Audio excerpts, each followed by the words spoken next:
All right, this is the first lecture video for Discrete Math, and I'm calling this the day 2 video because you're supposed to watch this before our second day of classes, so I'm going to use that convention going forward.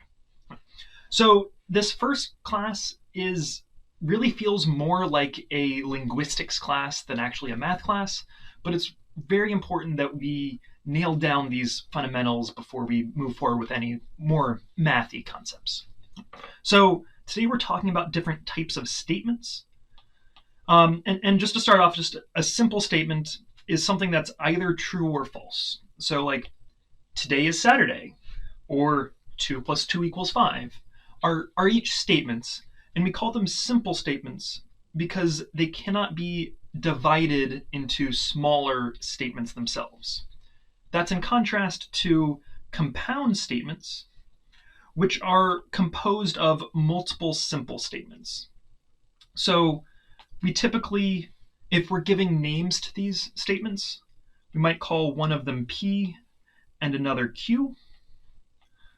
And then a compound statement will be built out of the P and Q pieces with some logical connective, which is typically something like and or. So we also have a couple symbols for these things. If we're talking about and, we will use this logical symbol, or uses this logical symbol. We're not going to be doing a ton of formal logic, but it is useful to sometimes write statements using these compound statement notations. All right, so a couple examples of these would be the compound statement that's formed by taking something like 2 plus 2 equals 4, which is a statement by itself, and the moon is made of cheese, which is another statement, and then a compound statement takes these two separate statements and compounds them, for example, with and. So a way of writing this would be P and Q, where in this case P is 2 plus 2 equals 4, and Q is the moon is made of cheese. Okay. One thing I want to point out is that, like simple statements, these compound statements are either true or false. So collectively, the compound statement 2 plus 2 equals 4 and the moon is made of cheese is false because both of them aren't true. In order for an and compound statement to be true, we need both of these things to be true. Since the moon is not made of cheese, the compound statement is false. However, the compound statement P or Q is true because at least one of them is true. All right, so I did say that we're not doing a ton of formal logic in this class, but it is worthwhile just to mention these things called truth tables, which can analyze sort of all of the different possibilities for compound statements. So, for example, P can either be true or false, and separately Q can either be true or false. So there are actually 4 different things that can happen, 4 different situations we could find ourselves in. They could both be true, true false, false true, and false false. And one question we might ask is, all right, what is this compound statement P and Q in these various scenarios? So if both P and Q are true, then is P and Q true? Well, yes, that's really what we mean by it. If any of thing is false, if either Q or P is false, or both, then the compound statement P and Q is also false. Okay. Continuing this for the or compound statements, this isn't an exclusive or, if you've seen that before. So as long as one of the 2 statements is true, then the compound statement P or Q is true. So the first 3 of these situations all have at least one true statement, while the last one does not. Another type of compound statement is the implication, which typically comes in the form if P, then Q. So for our notation for this, we'll use a right arrow. So P implies Q. But just like our other simple and compound statements, this collectively is a statement in its own right, and that statement is either true or false.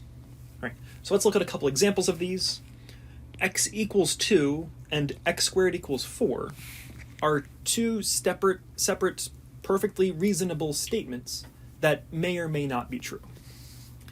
The question is the implication, if x equals 2, then x squared equals 4, true? It's like, well, yes. In the situation where the first is true, then the second has to be true as well. So we would say that this is true. If I eat a croissant, then I'm happy. Well, this is a more subjective question. It depends on who the I is in the sentence. But more often than not, if this is me, then yeah, I would say that's true as well. This third one, if a student is a math major, then the student takes Math 29. And this is kind of a mouthful, and this is actually where one of the situations where the fact that we're working with the English language makes our life a little bit more difficult. This is really just a long way of saying math majors take Math 29, right? So these two are talking about the same things, but the second is a more concise way of saying it. Right? The statement ends up being false. There are math majors who don't take Math 29, though, they probably should. This is a great class. But we typically wouldn't, in the English language, necessarily write something like this out in the full if-then format.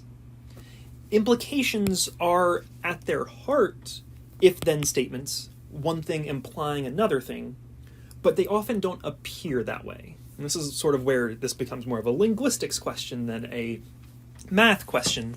But math majors take Math 29 is an implication. It's saying, if you're a math major, then you take Math 29.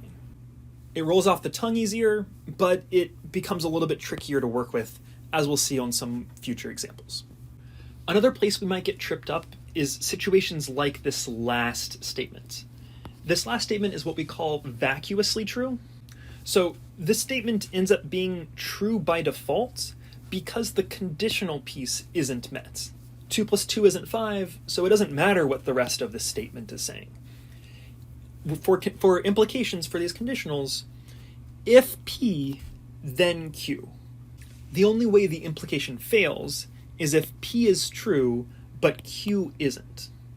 In this situation down here, the statement is true because neither of these are true. So we call this being vacuously true. So just to have this in a truth table, the implication statement, so this is a compound statement, P implies Q, is true for all of these scenarios and only false when P is true, however Q is false. The last main building block for these logic statements is negation. So this is just making something not true. So if we have some simple statements like P, for example, it is Saturday. If we want to negate that, what you mean is it's the situation where that statement isn't true. So we have a symbol for this. It looks something like this. So this means not P. The English statement, not it is Saturday, certainly sounds awkward. And so this is another situation where the English language adapts or changes statements so that they sound better to us, but it messes with our hard and fast rules of how something like this works. So we naturally wouldn't say not it is Saturday, instead we'd say something like it is not Saturday. Which as a statement now is true. It is not Saturday, unless you're watching this video late. So this is, again, a subjective statement. But at least for me, and for most of you watching this, it is not Saturday is a true statement. Okay, how does negation relate to compound statements? Well, if we are saying not some compound statement like P and Q, this actually gets a little bit more complicated. So let's work with the example not x is even and x is greater than 3. So this situation here, where x is even and greater than 3, is a situation where x is 4, 6, 8, 10, etc. Cool. Well, what if that isn't the case? What are the situations for x where this collective thing isn't the case? It's like, well, this thing I have circled could fail if either x is odd, right? That would make this compound statement false. Another way to make it false would be if x was less than or equal to 3. So if this side was false. So not P and Q occurs when either not P or not Q happens. The statement P and Q fails if one of the two fail. So as far as our example goes, not x is even and x is greater than 3 happens when either x is odd or x is less than or equal to 3. A very similar thing happens for the negation of P or Q. In order for P or Q, as a compound statement, to be false, we need P to be false and Q to be false. So we have to negate both pieces of the P or Q statements. Okay, I know that I'm throwing a lot of terms at you all at once, but we just have 3 more to get through. So these 3 all have to do with adapting some sort of base implication statement. So, for example, if I had the statement, if I eat a croissant, then I am happy, the next 3 ideas that we're talking about are each ways of changing this statement into another statement. The first of which is taking the inverse. So the inverse of a statement is the negation of each of the pieces. We're replacing P implies Q with not P implies not Q. So take a moment, pause the video if you'd like, but try to work out for yourself what the negation of this statement should be. All right, so what I got was, if I don't eat a croissant, then I am not happy. And it's worth emphasizing here that this is a different statement than, if I eat a croissant, then I am happy. And it's certainly possible for one of these statements to be true and the other one not be true.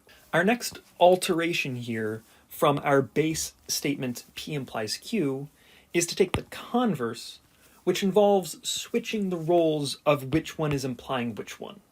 Rather than P implying Q, we have Q implies P. So again, pause the video if you'd like, but work out for yourself what the converse of if I eat a croissant, then I am happy should be. All right, the statement I came up with was, if I am happy, then I eat a croissant. However, this is a situation where we could interpret this slightly differently. This isn't a black and white correct or not issue. You could have instead maybe said something like, I ate a croissant. So if I'm happy, then it's because in the past I ate a croissant. So the chronological ordering for this is certainly up in the air.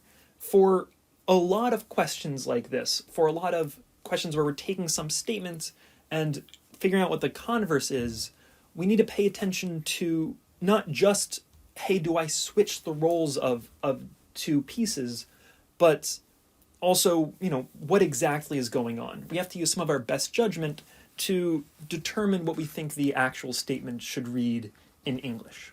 Again, this is a situation where translating this to something that makes sense to us isn't exactly the same thing as mechanically performing these switches.